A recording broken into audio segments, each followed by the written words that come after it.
Hello बच्चों, आज हम पी ब्लॉक तत्व जिसमें 14वें समूह के तत्व के बारे में हम पूर्व कालांश में हम पढ़ते आ रहे हैं। उसी के अंतर्गत आज हमें कार्बन के ऑक्साइड में कार्बन मोनोऑक्साइड एवं कार्बन डाइऑक्साइड के बारे में हमको आज कुछ अध्ययन करने हैं। तो आइए सर्वप्रथम हम कार्बन मोनोऑक्साइड के बारे में समझने का प्रयास करते हैं। कार्बन मोनोऑक्साइड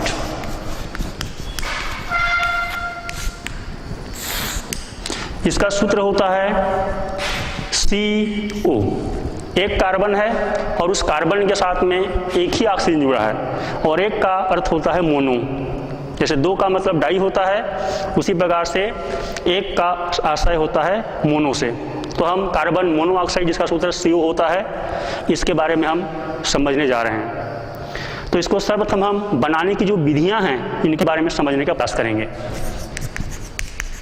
बनाने की विधियां, बनाने के मुख्य रूप से कुछ हम अम्लों के द्वारा भी इसको बनाते हैं। जैसे यहाँ पर फार्मिक अम्ल लेते हैं अपन, जिसका सूत्र होता है HCOOH। इस प्रकार से हम इसको लिखते हैं फार्मिक अम्ल।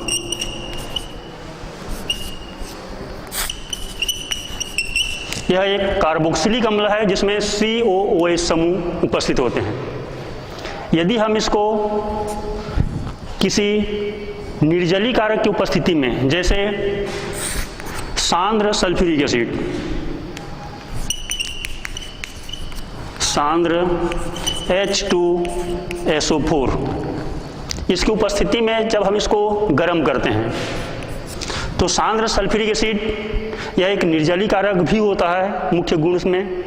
तो इसी के अंतर्गत यहाँ पर 2 हाइड्रोजन है और ऑक्सीजन भी 2 हैं। तो यहाँ पर एक अणु जल, क्योंकि 2 हाइड्रोजन है और कम से कम एक ऑक्सीजन है ही है, इसीलिए यह एक ही अणु जल को यहाँ से मुक्त करता है।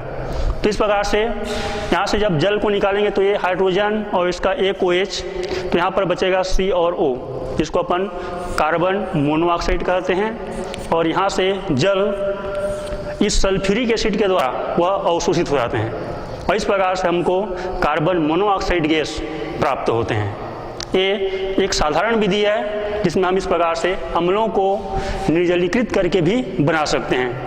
आइए उसी प्रकार से एक अम्ल हम और लेते हैं जिसको हम ऑक्जेलिक अम्ल कहते हैं, जिसका सूत्र इस प्रकार से COOH और COOH 2 कार्बन वाला अम्ल है जो कार्बोक्सिलिक अम्ल है। इसमें क्रियात्मक समूह COOH हैं, इसको हम ऑक्जेलिक अम्ल कहते हैं।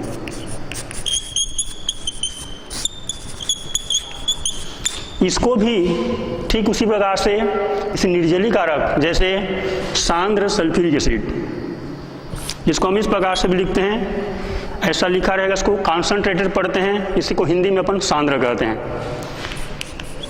सल्फ्यूरिक एसिड जिसका सूत्र होता है H2SO4।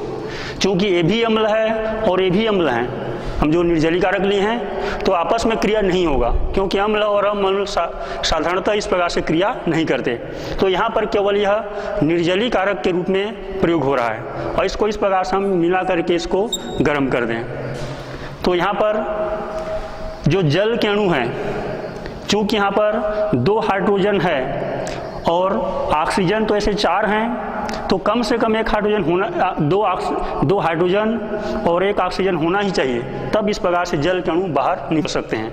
तो यहाँ पर 2 हाइड्रोजन है और यहाँ से एक ऑक्सीजन मुक्त हो जाएंगे। तो इस प्रकार से इसको मैं अंडरलाइन कर दे रहा हूँ, ये जो 2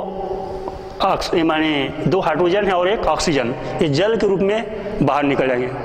और इस प्रकार से बचेगा कार्बन और ऑक्सीजन, और एक साइड बचेगा कार्बन, ऑक्सीजन और